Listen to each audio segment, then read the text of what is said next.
Personally, I cringe every time I hear the word illegal. I don't think that people realize that the first illegal immigrants were European settlers. We're still here and we care about what's going on. With Indigenous people being left out of the immigration conversation, it makes me feel forgotten. It almost makes us as a people still feel like we are non-existent.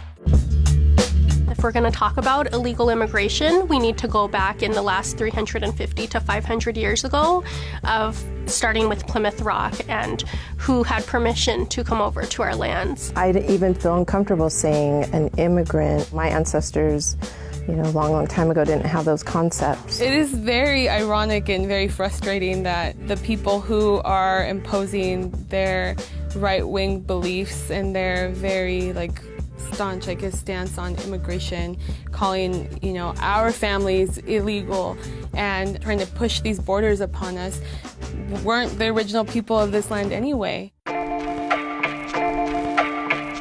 If we're going to talk about enforcing, stricter regulations around the border and enforcing border patrol, then what does that mean for those reservations that are split and those tribes that are split by the border? There are several Native people communities that live along the U.S.-Mexico border, and several of them, their lands are divided by the border, and that's my people too. We don't think of the people who are south of the border who are coming up for a better life as Indigenous people. Just because time has continued to go on and these borders have been created and different policies to hinder some of that movement, it doesn't mean that the people innately are going to stop. There's such things as sacred sites, as places of worship, and places that are culturally and historically important for people that live along the U.S.-Mexico border. These U.S.-imposed borders have a real physical effect on our families, on our way of life, on our traditions, on our culture,